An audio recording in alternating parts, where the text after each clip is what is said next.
안녕하십니까. 조갑제TV 시청자 여러분, 저는 조갑제닷컴의 조세별입니다. 오늘은 2020년 2월 10일 밤 10시를 가리키고 있습니다. 네, 진중권 전 교수가 소위 대깨문들을 향해서 아주 비수를 꽂는 발언을 했습니다. 네, 잠시 후에 소개를 해드릴 텐데요. 네, 요즘 총선이 다가와서인지 몰라도 온라인, SNS, 그리고 다음 카페, 네이버 카페 등에 들어가 보면 문재인 정부 지지자들이 굉장히 여론 조작 활동을 활발하게 벌이고 있구나라는 것을 감지할 수가 있습니다.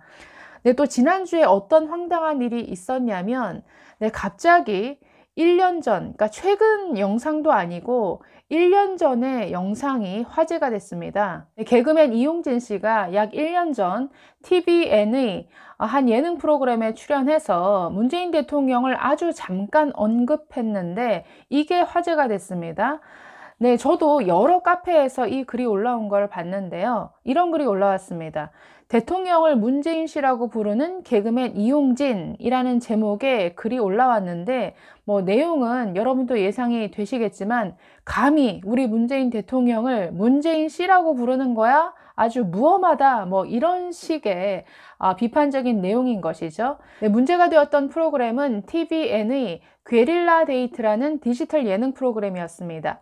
이 프로그램의 MC 딩동 편에서 게스트로 나왔던 MC 딩동을 소개하는 과정에서 이렇게 소개가 됩니다. 사전 MC계의 대통령이다. 이렇게 소개가 됐다라는 것이죠. 자, 그래서 이것을 들은 개그맨 이용진 씨가 다시 되묻는 과정에서 이렇게 말을 합니다. 사전 MC계의 대통령 문재인 씨 얘기하시는 거예요? 라고 이렇게 물었습니다. 이게 답니다. 대통령 문재인 씨 얘기하시는 거예요? 자, 그런데 이런 표현을 지금 문제에 삼았습니다. 왜 문재인 씨라고 하는 거야? 왜 우리 대통령님을 감히 진중권 전 교수는 바로 이런 황당하다 못해 웃지 못할 이런 상황을 굉장히 비꼬는 이런 글을 또 페이스북을 통해 남겼습니다.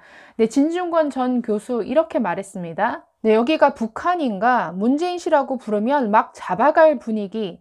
문재인 씨 자체가 존칭인데 그걸로도 모자르다니 걔들에게는 문재인이 공화국 최고 존엄인 모양이다 라고 이렇게 비꼬았습니다. 자, 여기에 또 덧붙입니다. 자기들은 우리 인이 하면서 대통령을 아예 취급하면서 점점점 이런 코멘트를 남겼습니다.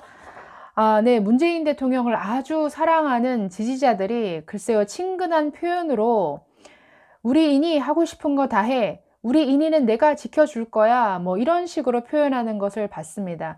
문재인이니까 끝에 인자를 글쎄요, 좀 응용을 해서 우리 인이 이렇게 부르는 모양인데 듣기 좋지는 않죠. 그래서 그걸 가지고 지금 비꼰 것이죠, 진중권 씨는. 그러면서 이렇게 또 말합니다.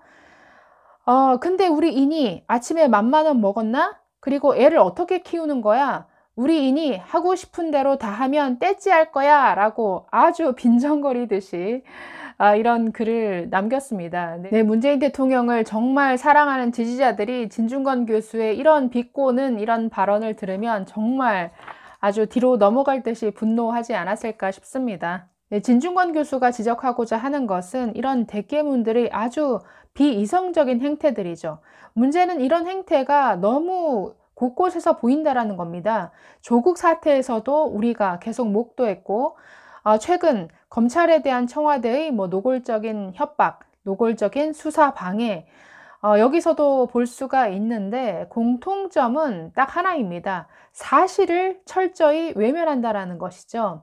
조국 또는 청와대 사람들의 죄를 드러내는 아주 명백한 증거가 나와도 또는 그들의 거짓말이나 위선을 드러내는 이러한 정황, 이러한 사실들이 드러난다 할지라도 절대로 인정하지 않습니다. 즉 자신들의 진영, 자신들의 편에 아주 불리한 내용에 대해서는 절대로 사실로 인정하지 않고 외면한다라는 것이죠. 네, 진중권 전 교수는 또 공지영 씨를 향해서 이런 글을 남겼습니다. 네, 공지영 씨는 아주 대표적인 대깨문이라고 할 수 있죠. 대깨문일 뿐만 아니라 글쎄요, 대깨조라고 해야 될까요? 아주 조국 수호에 열렬히 앞장섰던 이러한 분인데, 자, 앞서서 이 공지영 씨는 지난 6일 자신의 페이스북에 이런 글을 남겼습니다. 자, 이분은 여전히 정경심과 조국은 아무 죄가 없다. 이것을 주창하는 분이신데, 네, 정경심 씨 그 재판과 관련해서 이런 글을 올렸습니다. 자, 그래서 정경심 교수의 죄목이 뭐라는 것일까? 지금까지 검찰이 증거라고 내어놓은 것, 이것이다 라고 하면서 이렇게 리스트업을 했습니다. 1번 인터넷 기사, 2번 피고인의 꿈, 목표.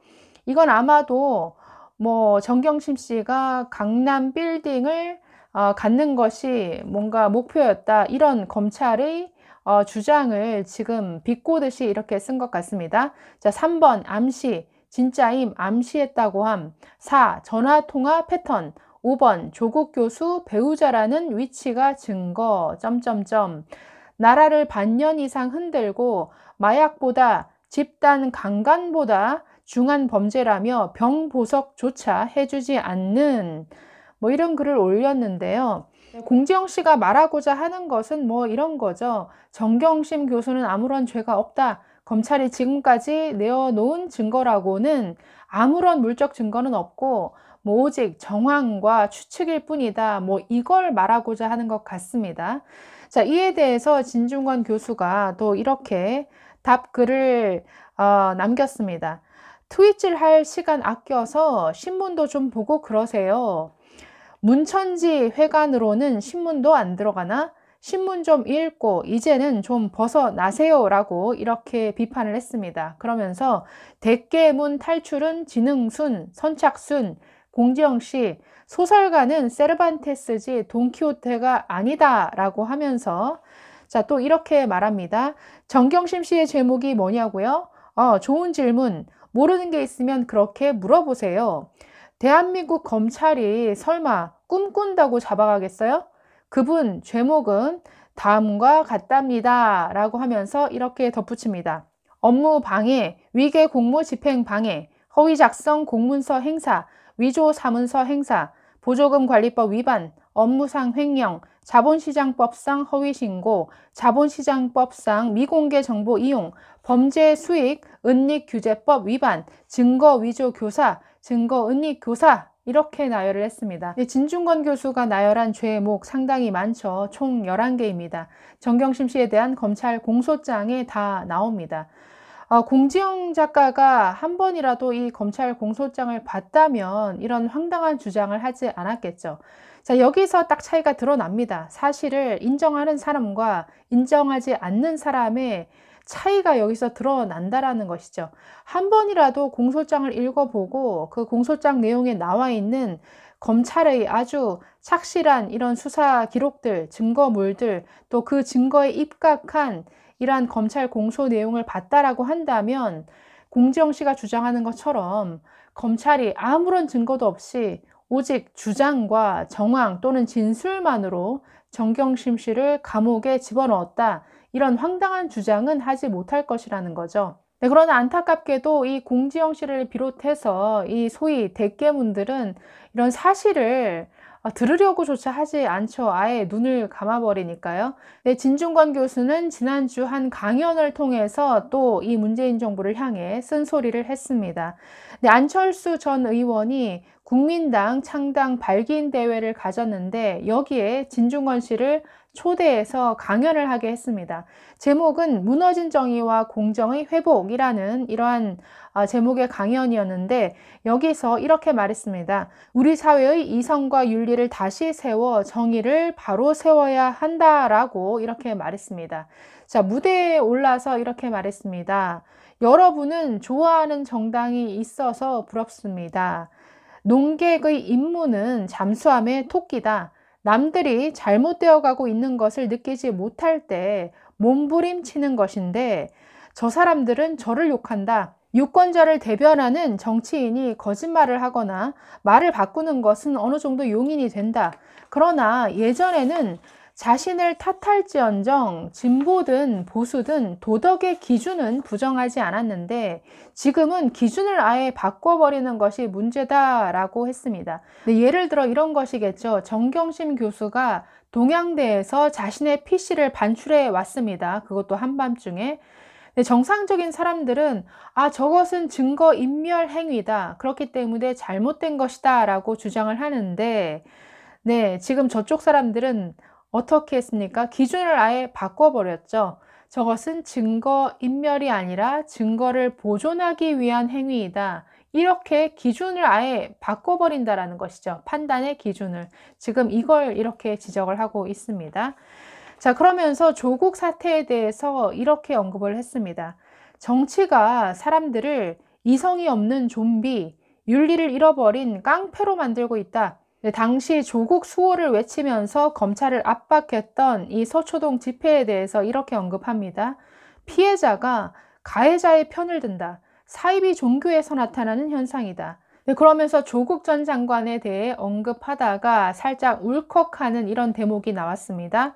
자, 이렇게 말합니다. 조국 전 장관이 청문회에서 나는 사회주의자다 라는 말을 했는데 그 생각이 계속 난다. 제가 라고 하면서 말을 잇지 못했습니다. 그래서 좀 쉬었다가 다시 이렇게 말합니다. 나이가 드니 화가 나면 눈물이 난다. 사회주의는 기회의 평등이 아니라 결과의 평등까지 이야기하는 평등주의 사상인데 그렇게 살아놓고 어떻게 그런 말을 할 수 있나? 이것은 이념에 대한, 즉 사회주의 이념에 대한 모독이다라고 아주 강하게 비판을 했습니다. 어떤 사회나 문명이나 국가가 사실에 기반하지 않으면 사실을 외면하고 사실을 깔아뭉개고 사실을 무시하는 이런 분위기가 되면 네, 그곳은 반문명, 야만으로 가게 되어 있죠. 네, 항상 이 사회가 아주 건강해지려면 정말 사실의 편에 설 수 있는 이러한 사람들이 더욱 많아져야 할 것 같습니다. 네, 감사합니다.